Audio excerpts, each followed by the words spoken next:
his palace, he saw an old man who couldn't walk, a sick man, a dead man, and a man who lived alone. In Buddhism, these four scenes are called the, quote, four heavenly places. Siddhartha was very upset when he saw all of this, so he decided he would no longer live in the palace. He'd made up his mind to leave the palace, but he couldn't tell his father or his wife Yasodhara about this. If he had done that, his wife might not have let him leave the palace, or she might have followed him. But Siddhartha was adamant that he would have to leave the palace if he wanted to find out the truth. One night, he asked his friend Chandak to bring his favorite horse. Chandak knew that Prince Siddhartha was set on leaving the palace. Stories written in Pali say that before he left the palace that night, he went to his wife's room and saw Yashodhara sleeping. His son Rahul was sleeping next to Yashodhara.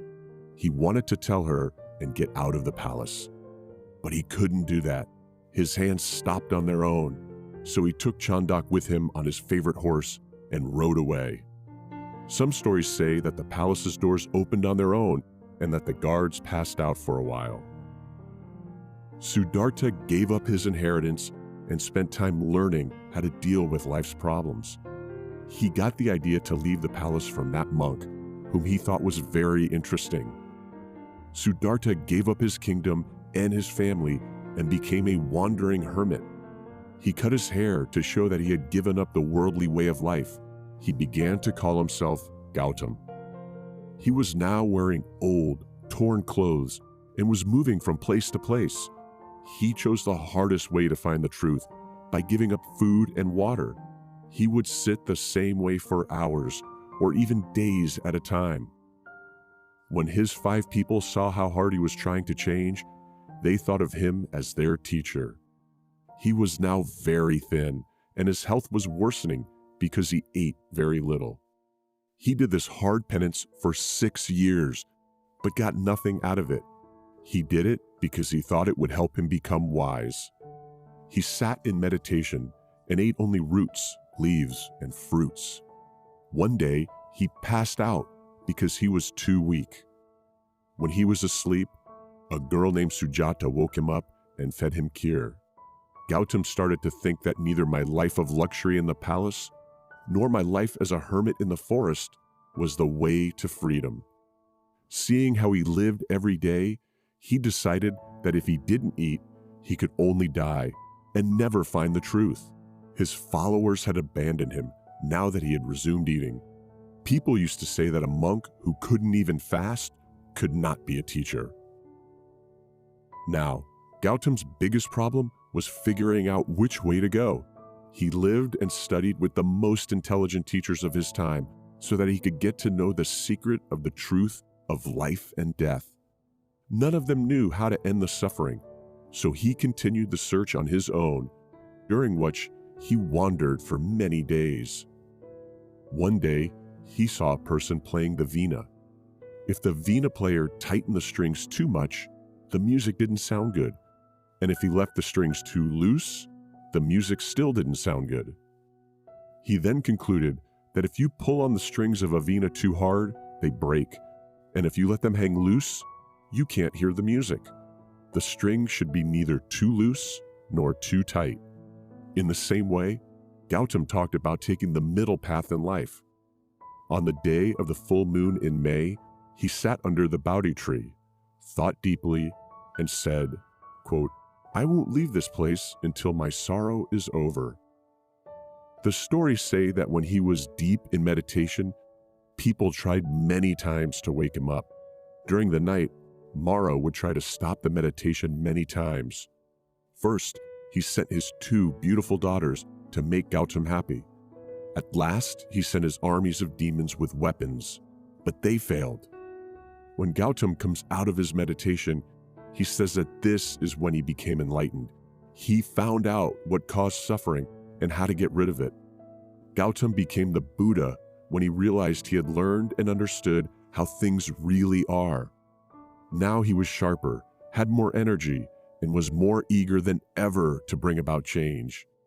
He became known as Shakyamuni Buddha after that. Find out what happened next by listening to the next episode. Gautam had reached Subodhi at this point.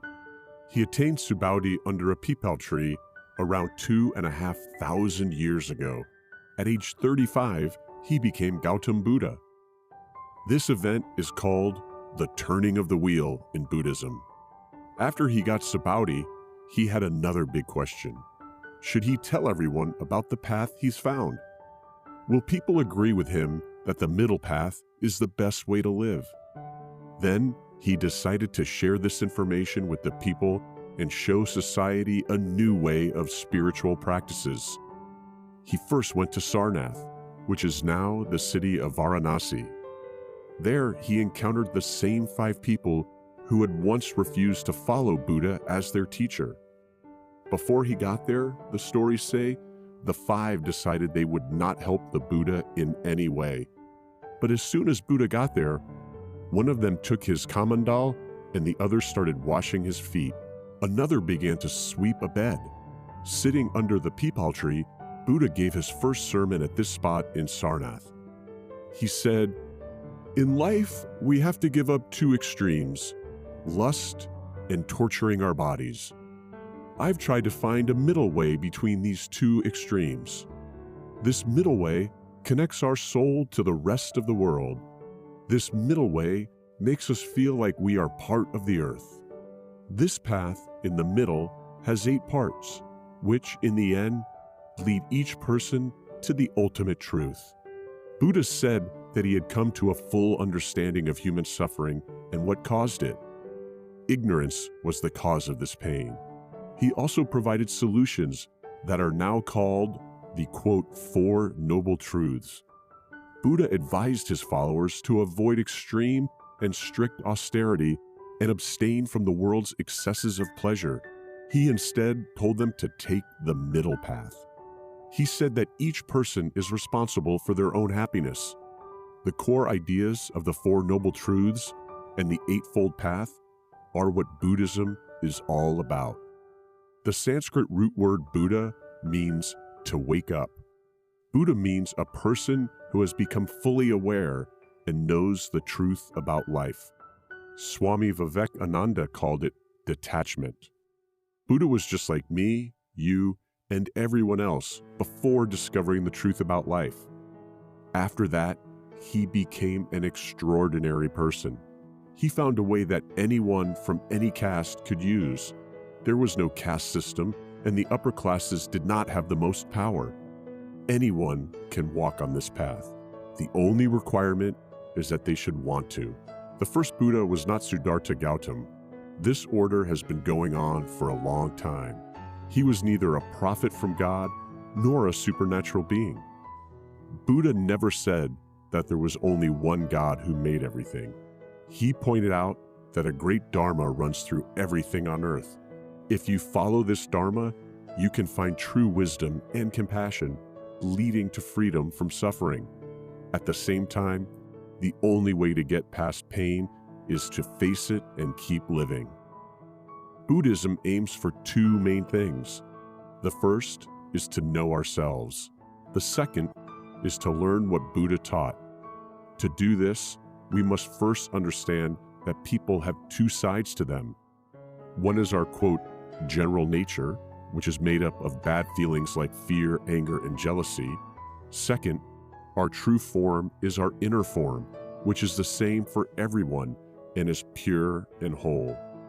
Because God made everyone the same, we often hear that a person is what his circumstances make him. We are all 98% genetically the same. Buddhism calls this, quote, Buddha nature. The only thing that makes us different from Buddha is that we don't know who we are. Buddhism says that there are 3 main parts to life. The first is change, which shows that nothing in the world is stable or permanent.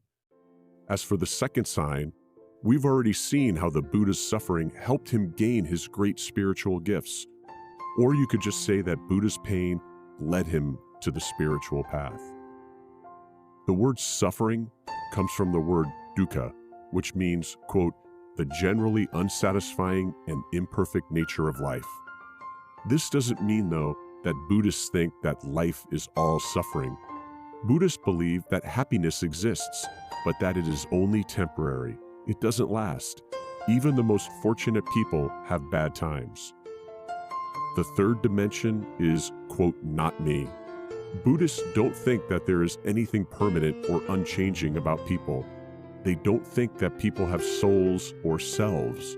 The concept of, quote, me is actually based on something that is not true at all. If we take a vehicle as an example, it can be broken down into its basic parts: the axle, wheel, arc, and side. In the same way, we also have a lot of parts: emotions, perception, mental activities, sense, consciousness, and other things are thought to be a part of our being. Based on these, everyone in the world can know the Four Noble Truths. To learn these truths, listen to the next episode. Once upon a time, a woman named Kisa Gautami lost her oldest son. She was so sad that she carried his dead body around the streets and begged for help to bring him back. But she didn't get any help. Finally, she met someone kind and smart. He took her to Buddha. Kisa Gautami asked Buddha for the same thing. Buddha told her, "Mother, bring me a handful of mustard seeds and I'll bring your child back to life." When Kisa Gautami heard this, she was delighted and went to look for mustard seeds. But there was one thing that bothered her. Buddha also said that the seeds should come from a family where no one has died. As she moved from place to place, she became increasingly hopeless. She didn't find a single family in the village where no one had died. She felt hopeless, but she knew death was the only truth in the end. So Kisa Gautami finally returned to Buddha. She said, "I couldn't find a single family where no one had died. In every family, someone has died, and everyone dies. Now I get your point, and I get what you are trying to teach." Buddha smiled softly and said nobody could avoid death and sadness. If people think life will only bring them happiness, they will be let down. Buddha taught that four things in the world would never change. Buddha says the first truth is that the world is all about suffering. To put it simply, there is suffering. It has a cause, and it has an end. The second truth that Buddha taught is that there is a reason for everyone's suffering. The second truth tries to figure out why people must endure pain. According to Buddhism, suffering comes from two things: desire and ignorance. Desire is being interested in material things that bring happiness. Things like wanting to live forever are examples of this kind of desire, which can never come true. So wishing for them can only cause sadness. Ignorance makes this sadness even worse. Buddhist teachings say that suffering can end when you reach nirvana. When a person has reached nirvana, or the state of being free from suffering, he is free from the cycle of birth and rebirth. Buddha also talked about how to get rid of sadness in his teachings. If you follow the Eightfold Path, as the fourth truth says, you can reach nirvana and be free from suffering. The Noble Eightfold Path is how Buddhist schools explain how to get to the end of suffering. The steps of the Noble Eightfold Path are right understanding, right thought, right speech, right action, right livelihood, right effort, right meditation, and right concentration. During his awakening, Buddha thought about the most critical questions in life and tried to find answers to them. He found out three critical things. He made these facts easy to understand so that everyone could grasp them. The first truth is that nothing is ever lost in the universe. Energy turns into matter, and matter turns into energy. A dead leaf falls to the ground and becomes soil. A seed grows into a new plant. Cosmic rays make up what's left of the old solar system. Our parents give birth to us, and we give birth to our children. If we use the scientific term, it will be the conservation of mass and energy. Buddha's second universal truth is that everything changes all the time. Life is like a river that moves and changes all the time. The river is smooth and soft in some places, so it sometimes flows slowly and sometimes quickly. Just when we think we are safe, something unexpected happens, like when dinosaurs roamed the earth. There came a time when all of them died, but that wasn't the end of life. Over time, new kinds of life, like small mammals, started to appear, and eventually humans appeared. The third truth is that things happen for a reason. This is the third thing the Buddha said was true for everyone. The law of cause and effect says that there are always new things happening because of what happened before, which is found in every modern science textbook. For example, love, action, and reaction. So science and Buddhism are the same. The law of cause and effect is called karma. We don't get things we don't deserve. We get what we earn, good or bad. We are who we are because of what we did in the past. Our thoughts and actions determine what kind of life we can live. If we do good things, we can live a good life. In the future, good things will happen to us. If we say and do bad things will happen to us in the future. Every second, we create more karma. If we know this, we don't need karma to teach us. It becomes our friend and shows us how to build a good future. After this, Buddha and his followers continued teaching Dharma in India for the next 45 years. He was kind and caring all the time. He helped everyone he met along the way, including beggars, kings, maidservants, and people from all walks of life. He used to be able to sleep anywhere at night. When he was hungry, he would ask for food. Buddha could get into people's hearts everywhere he went because he talked about how they felt. He told them not to listen to what he said about superstitions, but to think for themselves about whether what he taught was right or wrong, and then do what he said. He told everyone to be nice to each other and work on becoming better people. He never got mad or impatient, and he never mistreated anyone. He always taught in a way everyone could understand, even those who disagreed with him. Buddha was so good at speaking that everyone who heard him thought he was talking just to them. Buddha told his followers that they should help each other along the way. Buddha knew it would be hard for people to follow his teachings, so he set up 3 places where people could turn to him for help. Dharma is the right way. The Sangha is the guide or friend on the path. When someone with a good heart stands in front of a hermit or a beggar, they say the following hymn, quote, "I seek refuge in Buddha, I seek refuge in the Dharma, and I seek refuge in the Sangha," end quote. Taking refuge is the first step to enlightenment for a Buddhist. Even if a person doesn't reach enlightenment in this life, they have a better chance of doing so in a future life. Ordinary people are those who agree with the teachings. This is the highest honor in Asia, and any family member can leave the life of a homemaker. Sages and monks are not selfish at all. Instead, they spend their lives helping other people. They don't want to have a lot of possessions, money, or power. They give up these things to get something more valuable, spiritual freedom. By living a pure, simple life with others on the same path, they can reduce their greed, hatred, and ignorance. Monks and nuns live in monasteries, but they are still allowed to visit their families and take care of them when they are sick.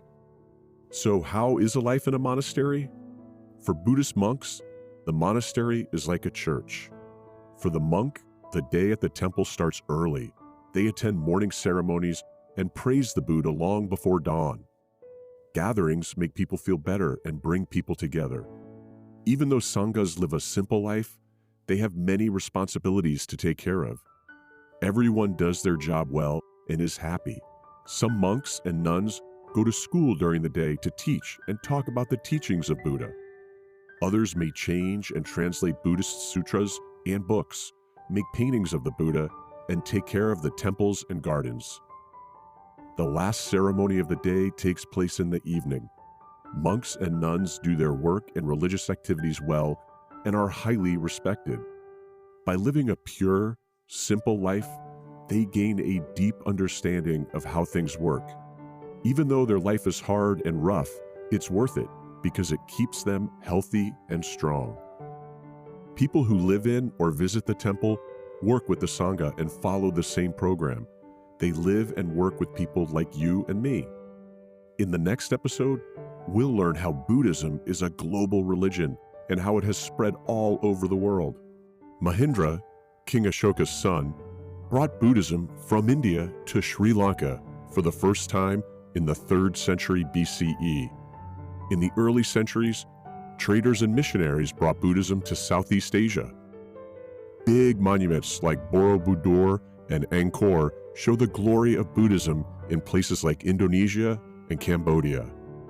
In the 1st century CE, Buddhism made its way to China, where many sutras were translated to Shastraya Chinese.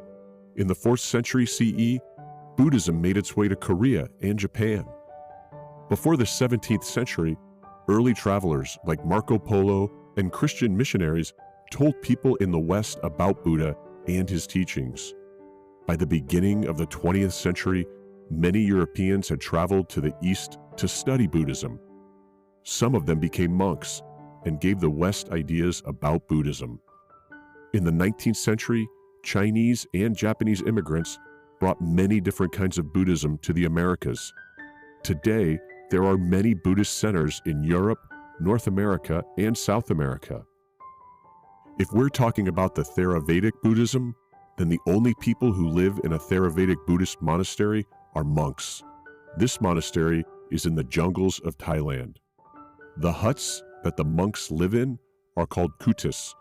Animals and bugs can't get in because they are built on stilts. Monks sit there and meditate, which is a big part of their spiritual lives. Each hut has a path in front of it. The monks clean the paths so they don't step on bugs and kill them. The monks gather in the morning and evening to meditate and pray. They are taken from monastery to monastery until they reach the temple. After a puja ceremony, they enter the temple to study the Dharma. Some monks and nuns spend their whole lives in the woods, while others live in temples in towns and cities. In Tibetan Buddhism, the temple has a lot of bright colors. It is decorated with many statues and wall hangings of Buddha. These are called tangas. On the altars, there are beautiful lamps and places to put incense. On the walls of the temple are big prayer wheels. Inside the wheels are strips of rice paper with mantras written on them.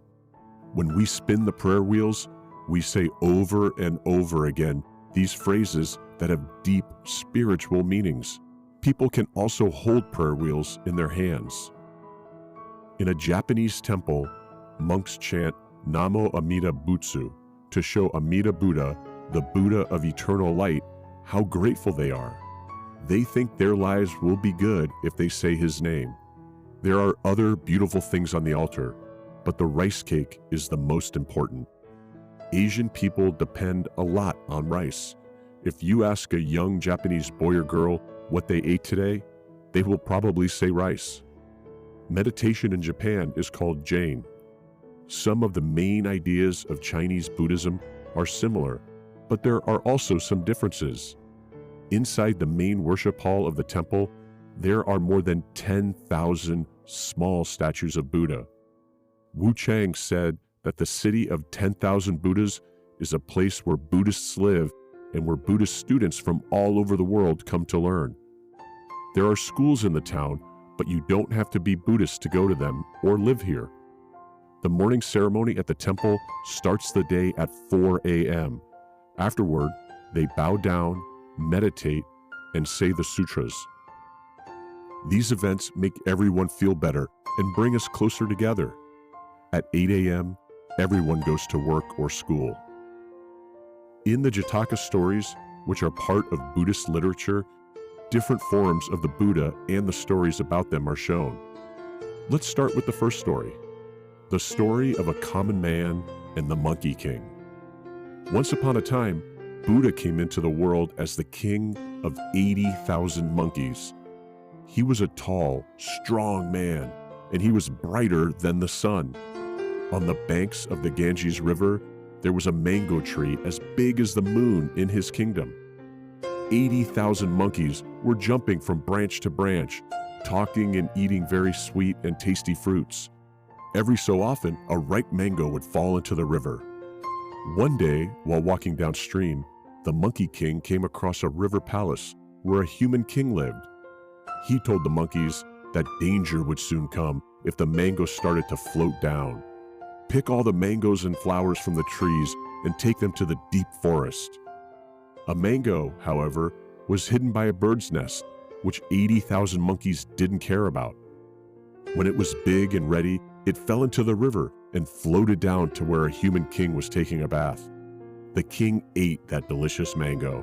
He told his servants, quote, "Find all the mangoes and bring them to me right away, servants." The servants found a lot of mango trees in the middle of a deep forest. On the trees, there were 80,000 monkeys. When the human king found out about the monkeys, he was furious. He said, "Monkeys are eating my mangoes. Kill everyone."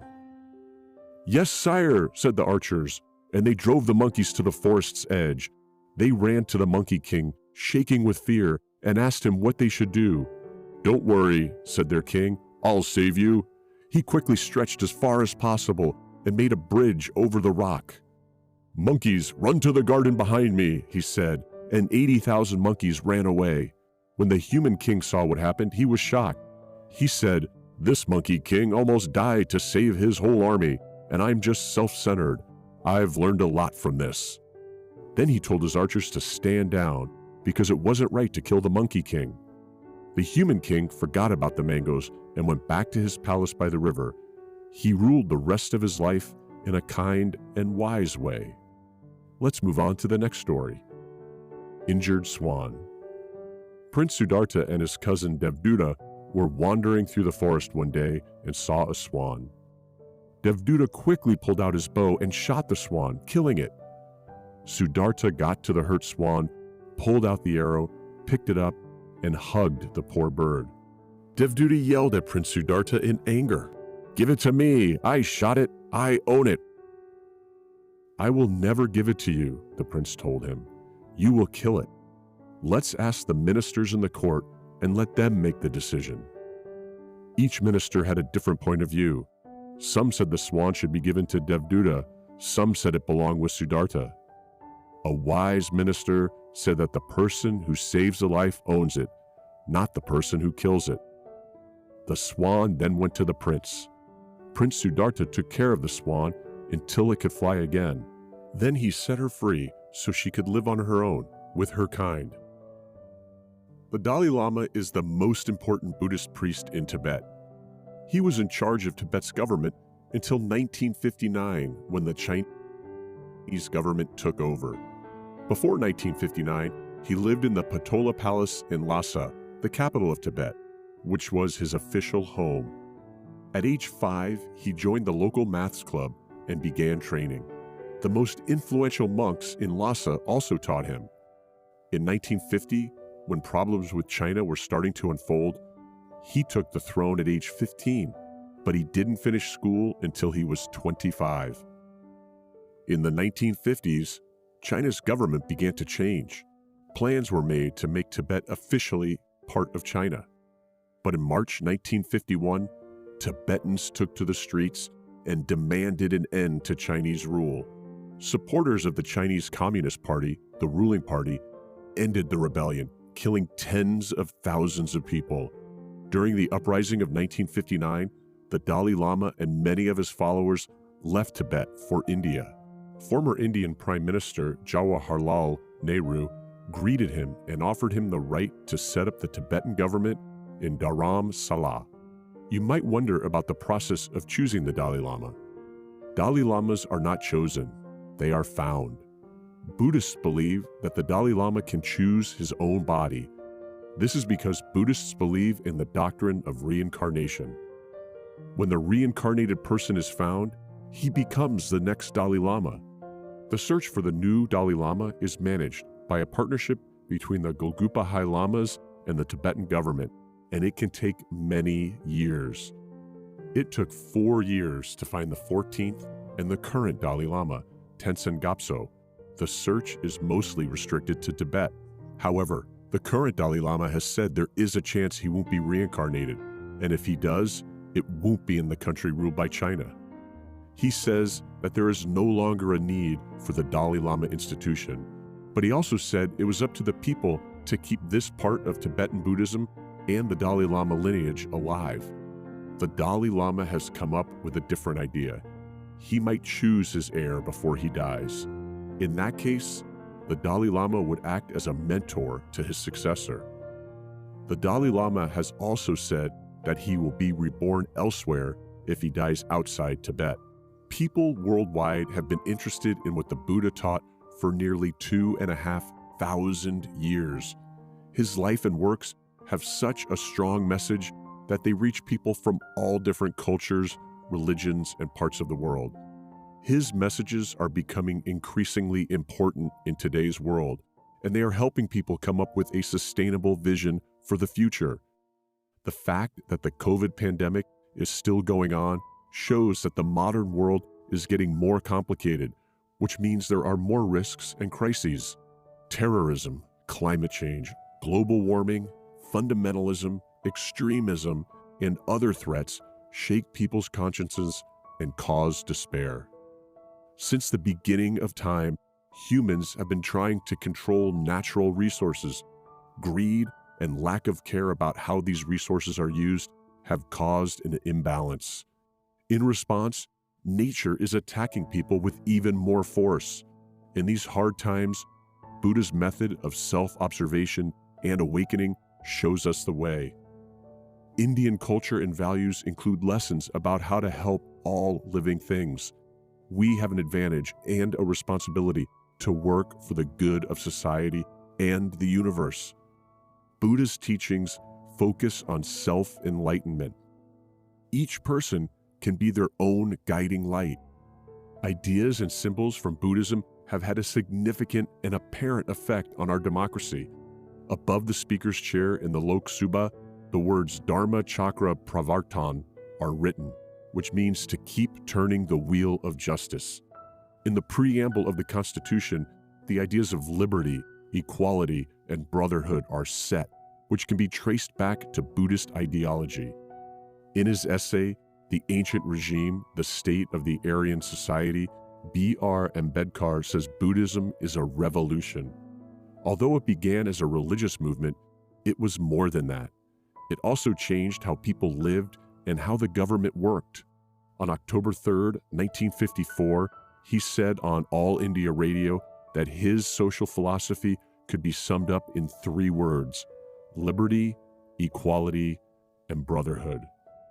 Ambedkar has busted many myths about where the ideas of freedom, equality, and brotherhood come from.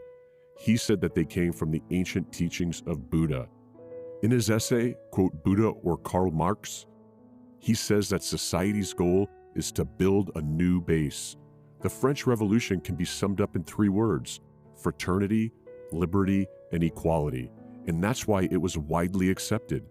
The Buddhists' idea of righteous behavior, wisdom, compassion, and the lack of greed can be used to build a new world order where violence and conflict are kept to a minimum and natural resources aren't exploited for development. As Buddha taught, you can find truth by taking the middle path and avoiding extreme positions, leading to different points of view coming together to an agreement to avoid conflict. Buddha's teachings have not only changed the spiritual landscape around the world, but it has also led to more ethical and sustainable ways of running businesses, governments, and social groups. Today, when we celebrate Buddha Purnima, we remember the day that Gautam Buddha was born, when he became enlightened, and when he died. The world looks to India with hope because it promotes Buddhist values like compassion and living together in peace. India has shown at international meetings that the best way to use limited natural resources is based on need, not greed. India has called for a global mass movement to change people's habits, to cut carbon emissions, and reach the Sustainable Development Goals of the United Nations. Prime Minister Narendra Modi told the United Nations General Assembly on September 27, 2019, that we come from a country that gave the world Buddhism, not war. He was calling for everyone to work together to stop the threat of terrorism. Buddhism is the most important religion in history, but not because of its philosophy. It is important because it was the most influential religious movement, the biggest spiritual wave the world has ever seen, and there is no civilization that hasn't been affected by it in some way. Every country in the world has its own unique set of festivals. The history of festivals in India goes back thousands of years, and each one is celebrated differently. Whenever we think of Holi, we start to picture many bright colors. The Festival of Lights, Diwali, has a different kind of excitement. Around the world, there are a lot of different Buddhist festivals. The most important ones are about important events in the life of the Buddha. Some celebrations are only held in specific countries. People in Sri Lanka celebrate Poson Day. Vaishak Buddha Day is a holiday for all Buddhists. Buddhists use the lunar calendar. This means that the new moon is the first day of every month, so each month is made up of 29 days. The full moon and the new moon are important times of the month for Buddhists. Buddha Day, also called Vaishak, is the most important of all Buddhist festivals. The festival is a colorful celebration of Buddha's birth, knowledge, and death. The followers of Buddhism decorate their houses and hang paper lanterns. They also go to their local temples to serve, learn, and give gifts and alms to monks. Another important festival is Mak Puja, which is held in February. This day is also called Full Moon Day. On this day, monks meditate, chant, and listen to the sutras. In February, there is another festival called Mahaparinirvana Day. On this day, people remember the passing of Buddha. Buddha knew his time had come when he was 81 years old. He lay on his bed and passed away peacefully. The lights on the temples are turned down for this event. In the dim light, people chant and meditate. Losar Farvir is another festival that is held in February. The Tibetan New Year, the most important Buddhist festival in Tibet, is celebrated on this day. It starts on February's full moon and goes on for 15 days. Aside from these, Hanamritsari is another festival that is celebrated on the 8th of April. This is a flower festival in Japan that is held on Buddha's birthday. People bring spring flowers as gifts to decorate temples and statues of Buddha. They also put incense on sticks on the idols of Buddha.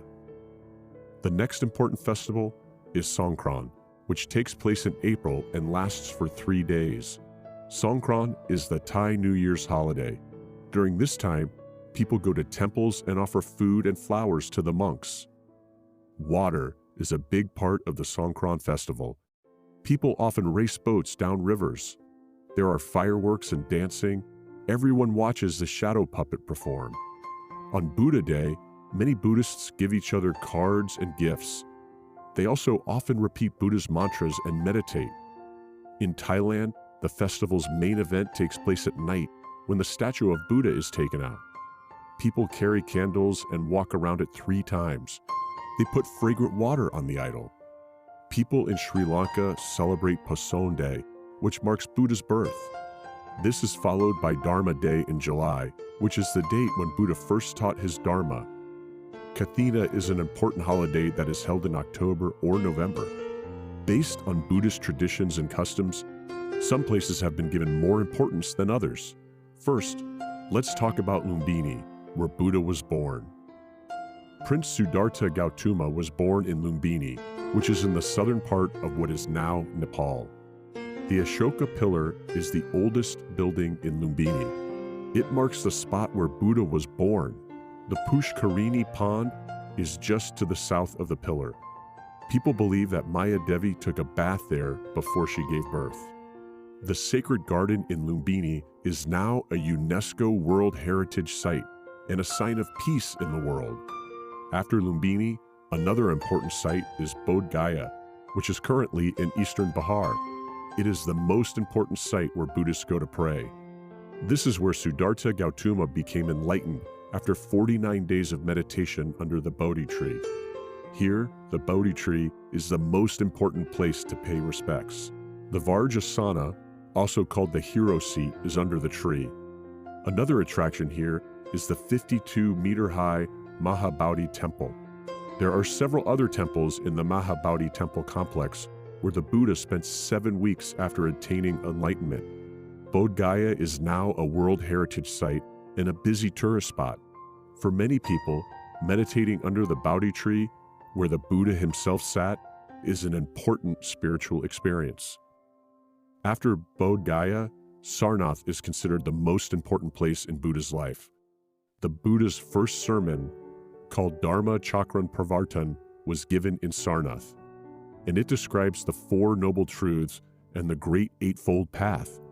Sarnath is where the Buddha chose his first group of followers to spread his teaching. The Dhamek Stupa, which Ashoka built, and the Ashoka Pillar are two of the most famous structures in Sarnath. Kushinagar is another important place for Buddhists. This is a spot where Buddha died. Buddha died in Kushinagar in eastern Uttar Pradesh when he was 81 years old. Based on Buddhist beliefs, a crucial site in Kushinagar is the Mahaparinirvana Temple, which houses a beautiful statue of Buddha in a sleeping posture. It is made of red sandstone and is 1,500 years old. Another important place is Til Aurangkot, which is in Kapil Vastu, Nepal. This is where Prince Siddhartha lived for his first 29 years. But some archaeologists think that Kapil Vastu is in Piprawa, 10 miles south of the Nepalese border, in the Indian state of Uttar Pradesh. Vaishali is also a significant city in the history of Buddhism. Besides these, Shravasti is also a very important place. Buddha stayed in Shravasti for 25 years. At the Jetavana Vihari, the Buddha gave 3 Pratyaya sermons, including the well-known loving-kindness sermon. Rajgir is another important site.